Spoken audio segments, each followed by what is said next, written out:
আসসালামু আলাইকুম প্রিয় শিক্ষার্থীরা, আশা করি তোমরা যেখানে আছো ভালো আছো, সুস্থ আছো, পরিবারের সাথে আছো এবং করোনাকালীন এই সময়ে তোমরা স্বাস্থ্যবিধি মেনে চলাফেরা করছো। প্রিয় শিক্ষার্থীরা, আজকে আমরা বাংলাদেশ ও বিশ্ব পরিচয়ের পঞ্চম অধ্যায়ের তৃতীয় এবং চতুর্থ পাঠ নিয়ে আলোচনা করব। আশা করি তোমাদের প্রত্যেকের কাছেই বইটি আছে। আমরা যখন ক্লাস করব তখন অবশ্যই হাতের কাছে বইটি রাখবে। আমাদের এই পঞ্চম অধ্যায়ে আমরা জানি এটি জনসংখ্যা নিয়ে ক্লাসটি আমরা করছিলাম। অধ্যায়টি হচ্ছে জনসংখ্যা সম্পর্কিত। এই অধ্যায় থেকে আমরা বাংলাদেশের জনসংখ্যা সম্পর্কে, অতিরিক্ত জনসংখ্যা এবং এই অতিরিক্ত জনসংখ্যার কারণে আমাদের সামাজিক এবং পারিবারিক ক্ষেত্রে এবং রাষ্ট্রীয়ভাবে যে সকল সমস্যার সম্মুখীন হচ্ছি সেই বিষয়গুলি নিয়ে আমরা আলোচনা করেছি। আজকে আমরা তৃতীয় এবং চতুর্থ পাঠে আলোচনা করব জনসংখ্যাকে জনসম্পদে রূপান্তর এবং জনসংখ্যার সমস্যার সমাধান নিয়ে। আশা করি তোমরা ক্লাসটি মনোযোগ সহকারে করবে। তাহলে চলো আজকের ক্লাস শুরু করি। প্রথমেই আমরা যাব আমাদের পঞ্চম অধ্যায়ের তৃতীয় পাঠে, পৃষ্ঠা 44। তোমরা প্রত্যেকে বইটি খোলো। এই হচ্ছে আমাদের পঞ্চম অধ্যায়ের তৃতীয় পাঠ। এই পাঠটি থেকে আমরা দেখতে পাই জনসংখ্যাকে জনসম্পদে রূপান্তর করা, অর্থাৎ আমাদের দেশে যে প্রচুর পরিমাণে জনসংখ্যা আছে সেই জনসংখ্যাকে আমরা কিভাবে করে আমাদের জনসম্পদে পরিণত করতে পারি তার সম্পর্কে একটি ধারণা আমরা পাব। একটি দেশের অর্থনৈতিক উন্নয়নের অন্যতম শর্ত হলো দক্ষ জনশক্তি। দক্ষ জনশক্তির মাধ্যমেই মূলধন এবং প্রাকৃতিক সম্পদের সুষ্ঠু ব্যবহার করা সম্ভব। আমাদের মূলধন কম থাকতে পারে। এখানে মূলধন অর্থে মূলধনকে টাকা বলে বা অর্থ হিসেবে বোঝানো হচ্ছে। আমাদের কিন্তু প্রাকৃতিক এবং মানব সম্পদ রয়েছে। আমরা কিভাবে আমাদের এই বৃহৎ সম্পদকে কাজে লাগাতে পারি। তাহলে দেখো, একটা দেশের অর্থনৈতিক উন্নয়নের জন্য আমরা দেখছি তিনটি জিনিসের প্রয়োজন। আমাদের এই যে চার্টটি আমরা দেখছি বা ডায়াগ্রামটি আমরা দেখছি, সেই ডায়াগ্রাম থেকে আমরা বুঝতে পারছি যে একটা দেশের অর্থনৈতিক উন্নয়নের জন্য আমাদেরকে তিনটা জিনিসের প্রয়োজন হবে। আমাদের মূলধনের প্রয়োজন হবে, প্রাকৃতিক সম্পদের প্রয়োজন হবে এবং দক্ষ মানব সম্পদের প্রয়োজন হবে। তাহলে এই তিনটা জিনিসের যখন আমরা সমন্বয় করতে পারবো তখনই কিন্তু আমাদের দেশের উন্নয়নটা সম্ভব। সেটা শুধুমাত্র আমাদের দেশ না, পৃথিবীর প্রতিটি রাষ্ট্রের জন্যই এই একই ফর্মুলা কাজ করে থাকে। তাহলে আমরা দক্ষ যে জনসম্পদ বা আমাদের যে জনসম্পদ রয়েছে সেটাকে আমরা দক্ষ জনসম্পদে কিভাবে রূপান্তর করতে পারি সেটি হচ্ছে, প্রথমত তুলনামূলক দক্ষ জনসম্পদ রপ্তানির মাধ্যমে আমাদের প্রচুর বৈদেশিক মুদ্রা আয়ের সুযোগ রয়েছে। বিদেশে কর্মরত আছে আমাদের দেশের নানা পেশার মানুষ। তাদের উপার্জিত অর্থ পরিবারের আর্থিক চাহিদা পূরণ করে দেশের অর্থনীতিতে দেশের অর্থনীতিকে সমৃদ্ধ করছে। তাহলে আমরা দেখতে পাচ্ছি যে আমাদের যে জনসম্পদ রয়েছে এরা কিন্তু বেশিরভাগই বিদেশে কর্মরত রয়েছেন বা প্রবাসে রয়েছেন। তাদের সে প্রবাস থেকে তারা যে আয়টা করছেন সেই আয় শুধুমাত্র তাদের পরিবারের ভরণ পোষণই হচ্ছে তা না, সেই আয় থেকে কিন্তু আমাদের দেশ একটি ট্যাক্স পাচ্ছে বা রেমিটেন্স পাচ্ছে, যেটার মাধ্যমে আমাদের দেশের অর্থনৈতিক উন্নয়নকে বা অর্থনৈতিকভাবে আমাদের দেশকে স্বাবলম্বী করতে চেষ্টা করছে। দ্বিতীয়ত, আমাদের শিক্ষার মান উন্নত করা, যাতে আমাদের জনগণ দক্ষ মানব সম্পদে পরিণত হতে পারেন। সরকারি সহায়তায় বৃত্তিমূলক প্রশিক্ষণ কর্মসূচির ব্যবস্থা করে এই শ্রমিকদের দক্ষ শ্রমশক্তিতে রূপান্তর করা যায়। তাহলে আমাদের যে শ্রমশক্তিটা আমরা বিদেশে রপ্তানি করছি সেই ক্ষেত্রে আমাদের শিক্ষার মানকে যদি আমরা বাড়িয়ে দিতে পারি বা আমাদের শিক্ষার মানকে যদি উন্নত করা সম্ভব হয় তাহলে এই যে শ্রমশক্তিটা দেশের বাইরে যাচ্ছে তাদের জন্য কিন্তু আরেকটি প্লাস পয়েন্ট আসবে, অর্থাৎ তাদের কাজের যে স্পৃহাটা বা তাদের কর্মশক্তি সেটাকে বাড়াবে। আমাদের দেশ থেকে অনেক লোকেরাই যখন বিদেশে যাচ্ছে তারা হাতের কাজ ঠিকভাবে জানছে না বা ভাষার ব্যবহার জানছে না, ফলে কিন্তু তারা বিদেশে যেয়ে বা প্রবাসে নানা ধরনের সমস্যার সম্মুখীন হয়। এই সকল সমস্যাগুলো সমাধান করার জন্য আমাদেরকে অবশ্যই সরকারিভাবে যে সহায়তামূলক বৃত্তি আছে, বৃত্তিমূলক প্রশিক্ষণ কর্মসূচি, এই কর্মসূচিগুলো কিন্তু কাজে লাগানো দরকার বা এই কর্মসূচিগুলোর আওতা বাড়ানো দরকার, যাতে আমাদের শ্রমশক্তি দক্ষ জনশক্তিতে পরিণত হতে পারে। তৃতীয়ত, কারিগরি প্রশিক্ষণ কেন্দ্রে বিভিন্ন কাজে প্রশিক্ষণ দেওয়া, যাতে তারা নতুন কোনো শিল্পের বিকাশে সহায়তা করতে পারে, যেমন যন্ত্রপাতি শিল্প। এবং আমাদের আরেকটা জিনিস যেটা করা দরকার, সেটা হচ্ছে আমাদের দেশে যে জনশক্তি রয়েছে বা শ্রমশক্তি রয়েছে, এই শ্রমশক্তিকে আমরা বিভিন্ন কারিগরি প্রশিক্ষণের মাধ্যমে তাদেরকে আরও বেশি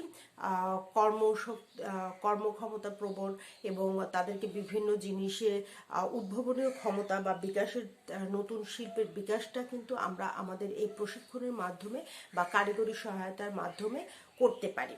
তাহলে এই ছিল আজকে আমাদের জনসংখ্যাকে জনসম্পদে রূপান্তরের পদ্ধতিগুলো।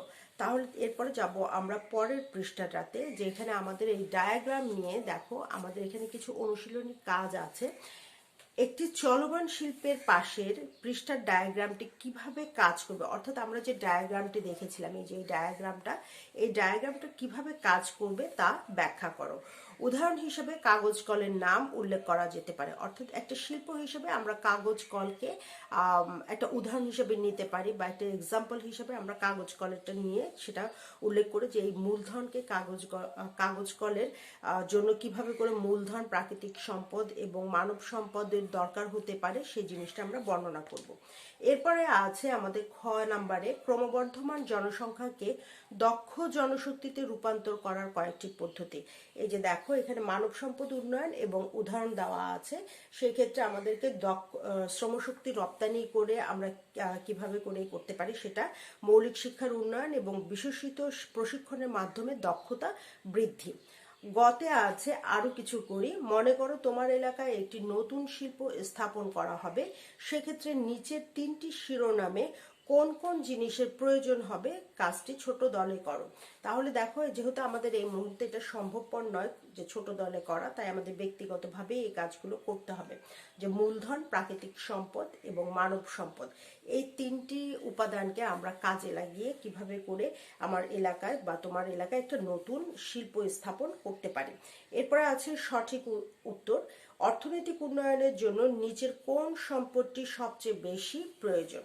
এখানে আছে যন্ত্রপাতি শিল্প, অবকাঠামোগত উন্নয়ন, পোশাক এবং মূলধন। আমরা জানি আমাদের কোনটি দরকার হবে, মূলধনের প্রয়োজন হবে। এরপরে যাব আমরা আমাদের চতুর্থ পাঠে, জনসংখ্যার সমস্যার সমাধান। আমরা এত সময় পর্যন্ত শুধু জনসংখ্যার সমস্যাগুলি নিয়ে জেনেছি, আমাদের প্রথম পাঠ থেকে এবং দ্বিতীয় পাঠ থেকে আমরা জনসংখ্যার সমস্যাগুলো জেনেছি। কিরকম সমস্যাগুলো আমরা জেনেছি? আমরা জানি যে যখন অতিরিক্ত জনসংখ্যা হয় একটি দেশের আয়তনের তুলনায়, যখন জনসংখ্যা বেড়ে যায়, সেক্ষেত্রে আমাদের খাদ্যের উপর, বস্ত্রের উপর, বাসস্থানের উপর, শিক্ষা ব্যবস্থার উপর, চিকিৎসার উপর যে প্রভাব পড়ে। এছাড়াও আছে আমাদের পরিবেশের উপর। সবচেয়ে বড় যে প্রভাবটা পড়ে সেটা হচ্ছে আমাদের পরিবেশের উপর। তো এই যে সমস্যাগুলো সৃষ্টি হচ্ছে বা যে প্রভাবগুলো পড়ছে, সেই প্রভাবগুলো থেকে অর্থাৎ এই সমস্যাগুলো থেকে সমাধানের উপায় কি? তাহলে দেখো লেখা আছে, আমরা চতুর্থ পাঠে যাচ্ছি, তোমরা বইটি খুলো। চতুর্থ পাঠে আমরা যাচ্ছি।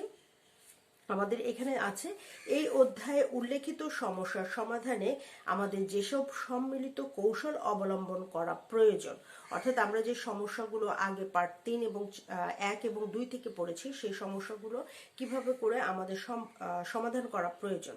1, খাদ্য উৎপাদন বাড়াতে হবে। 2, বাসস্থান, গৃহ নির্মাণে সরকারি ও বেসরকারি পর্যায়ে বিনিয়োগ বাড়াতে হবে।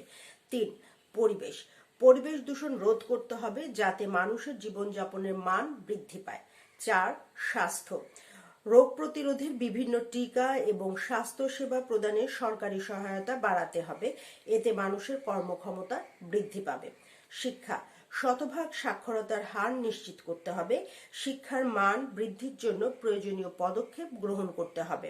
দক্ষতার উন্নয়ন, দক্ষ জনশক্তি গড়ে তোলার জন্য কারিগরি শিক্ষার উন্নয়ন করতে হবে এবং বাণিজ্যিক ভারসাম্য, আমদানির তুলনায় রপ্তানির পরিমাণ বৃদ্ধি করতে হবে। আমরা এখানে যে 7টি সমাধান দেখছি সেই সমাধানগুলোর মধ্যে প্রথমেই আসছে আমাদের খাদ্য উৎপাদন বাড়াতে হবে। এরপরে হচ্ছে আমাদের বাসস্থানের ক্ষেত্রে সরকারি এবং বেসরকারি পর্যায়ে বিনিয়োগ বাড়াতে হবে। পরিবেশ দূষণ রোধ করতে হবে যাতে মানুষের জীবনযাত্রার মানের বৃদ্ধি পায়। স্বাস্থ্য, রোগ প্রতিরোধক টিকা, বিভিন্ন টিকা এবং স্বাস্থ্যসেবা প্রদানে সরকারি সহায়তা বাড়াতে হবে। শিক্ষা, শতভাগ সাক্ষরতার হার নিশ্চিত করতে হবে। শিক্ষার মান বৃদ্ধির জন্য প্রয়োজনীয় পদক্ষেপ গ্রহণ করতে হবে। দক্ষতার উন্নয়ন, দক্ষ জনশক্তি গড়ে তোলার জন্য আমাদের কারিগরি প্রশিক্ষণ বা কারিগরি শিক্ষার উন্নয়ন করতে হবে। বাণিজ্যিক ভারসাম্য, অর্থাৎ আমাদের আমদানির তুলনায় রপ্তানির পরিমাণটা বাড়াতে হবে। এরপরে আমরা যাব পৃষ্ঠা 47-এ। এসব বলি। পাশের পৃষ্ঠায় উল্লেখিত বিষয়গুলির উপর শ্রেণীতে একটি বিতর্ক প্রতিযোগিতার আয়োজন করো। বিতর্কে প্রতিটি দল একটি বিষয়ের পক্ষে যুক্তি উপস্থাপন করবে। প্রতিটি দলই উল্লেখ করবে কেন সরকার তাদের দলের বিষয়টিকে সর্বোচ্চ অগ্রাধিকার দেবে। সবার যুক্তি উপস্থাপন শেষ হলে শ্রেণীতে সবাই ভোট দিবে ও যে কোনো একটি দলকে বিজয়ী নির্বাচন করবে। আমাদের যদি সামনে স্কুল খুলে দেয় তাহলে আমরা অবশ্যই এই কাজটি করব। পাশের পৃষ্ঠায় উল্লেখিত সমাধানের একটি উপায় নির্ধারণ করো। এটি সরকারের সর্বোচ্চ অগ্রাধিকার দেওয়া উচিত তা লিখো। গ নম্বরে, তোমাদের বিদ্যালয়ের প্রাক্তন শিক্ষার্থীরা কে কি করছে সে সম্পর্কে তথ্য খুঁজে বের করো। তাদের মধ্যে কতজন কৃষিকাজ করছে, কতজন চাকরি করছে, ব্যবসা করছে এবং উচ্চশিক্ষা গ্রহণ করছে। এবার আসি, আমরা অল্প কথায় উত্তর দাও। আমরা কিভাবে আমাদের রপ্তানি বৃদ্ধিতে মানব সম্পদকে ব্যবহার করতে পারি। তাহলে দেখো, এই যে আমাদের সমস্যাগুলোর সমাধান আমরা দেখলাম, সেক্ষেত্রে আমাদের এই সমস্যাগুলো নিয়েও আমরা কিছু কাজ করতে পারি। এরপরে আছে আমরা এই যে সমস্যাগুলোর সমাধান আর সমস্যা তৈরি, এই দুটো ক্ষেত্রেই আমি মনে করি সর্বপ্রথম যেটা দরকার সেটা হচ্ছে আমাদের জনসচেতনতা তৈরি করা। অর্থাৎ যে কোনো বিষয়ের ক্ষেত্রে আমাদের যে সমস্যাগুলো হচ্ছে বা প্রভাবগুলো পড়ছে, এই প্রভাবগুলোর ক্ষেত্রে আমাদের সবার আগে প্রয়োজন আমাদের জনসচেতনতা তৈরি করা। যখন আমরা নিজেরা সচেতন হব তখন কিন্তু সমস্যার হার অনেক বেশি কমে যাবে। এরপরে আমরা অধ্যায় 5-এর যে সংক্ষিপ্ত প্রশ্ন এবং বর্ণনামূলক কিছু প্রশ্ন আছে পৃষ্ঠা 99-তে, অর্থাৎ তোমাদের বইয়ের শেষের দিকে অনুশীলনী কিছু কোশ্চেন দেওয়া থাকে বা প্রশ্ন দেওয়া থাকে, সেগুলি নিয়ে একটু আলোচনা করে নেব। পরিবারের উপর অধিক জনসংখ্যার 3টি প্রভাব উল্লেখ করো। আমরা জানি যে 3টি প্রভাবগুলো কি কি দেখছি আমরা। আমাদের খাদ্যের উপর প্রভাব পড়বে, বস্ত্রের উপর প্রভাব পড়বে এবং আমাদের বাসস্থানের উপর প্রভাব পড়বে। সমাজের উপর অধিক জনসংখ্যার 3টি প্রভাব। সমাজের উপর যে অধিক জনসংখ্যার প্রভাব রয়েছে সেই ক্ষেত্রে আমরা দেখি আমাদের চিকিৎসা, শিক্ষা এবং আমাদের পরিবেশের উপর প্রভাব পড়বে। জনসংখ্যা সমস্যার সমাধানের তিনটি সমস্যার সমাধান লিখো, বা জনসংখ্যার সমস্যার 3টি সমাধান লিখো। আমাদের যে জনসংখ্যার সমস্যা রয়েছে সেই সমস্যাগুলো সমাধান করার জন্য আমাদেরকে 3টি সমাধান লিখতে হবে। আমরা এর আগের পৃষ্ঠা থেকে পড়েছি, যেমন আমাদের খাদ্য উৎপাদন বাড়াতে হবে, আমাদের সরকারি এবং বেসরকারি খাত থেকে আমাদের বাসস্থানের ক্ষেত্রে বিনিয়োগ বাড়াতে হবে। এবং আমরা কি দেখলাম সেখান থেকে আমরা জানতে পেরেছি যে আমাদের যে জনসংখ্যার সমস্যা আছে সেই সমস্যার সমাধানের জন্য আমদানির তুলনায় রপ্তানির পরিমাণ আমাদের বাড়াতে হবে। এরপরে আছে অধিক খাদ্য উৎপাদনের মাধ্যমে আমাদের দেশের জনগণ কিভাবে উপকৃত হতে পারে। তারপরে 2 নম্বরে শ্রমশক্তি রপ্তানির মাধ্যমে আমরা কিভাবে উপকৃত হতে পারি, এবং 3 কারিগরি প্রশিক্ষণ বৃদ্ধির মাধ্যমে আমরা কিভাবে উপকৃত হতে পারি। তাহলে এই প্রশ্নগুলো দেখলাম যে শ্রমশক্তি রপ্তানির মাধ্যমে আমরা কিভাবে উপকৃত হতে পারি। যখন আমাদের দেশের শ্রমশক্তি আমরা বিদেশে রপ্তানি করব, সেই শ্রমশক্তিকে যদি আমাদের যথেষ্ট প্রশিক্ষণ দেওয়া হয় এবং তাদেরকে দক্ষভাবে তৈরি করা হয়, তাহলে তাদের দক্ষতার মাধ্যমেই আমাদের দেশের রেমিটেন্সের পরিমাণ বাড়বে। একদিকে যেমন তার পরিবার আর্থিকভাবে লাভবান হবে, ঠিক একই রকমভাবে আমাদের দেশও আর্থিকভাবে লাভবান হবে। কারণ একটি শ্রমশক্তির মাধ্যমে বিদেশে রপ্তানি করার মাধ্যমে আমরা কিন্তু সেখান থেকে কিছু রেমিটেন্স পেয়ে থাকি বা কিছু কর বা খাজনা পেয়ে থাকি, যার মাধ্যমে আমাদের দেশের অর্থনৈতিক উন্নয়ন করা সম্ভব বা অর্থনৈতিকভাবে আমাদের সমৃদ্ধ করা সম্ভব। তাহলে এই ছিল আজকে তোমাদের পাঠ। আশা করি তোমরা এই পাঠগুলো মনোযোগ সহকারে শুনেছো। তারপরে যদি কোনো সমস্যা থাকে মিসকে জানাবে, এবং অবশ্যই ক্লাস দেখে কমেন্টে তোমাদের ক্লাস, রোল এবং সেকশনটা লিখবে। ভালো থাকবে, সুস্থ থাকবে।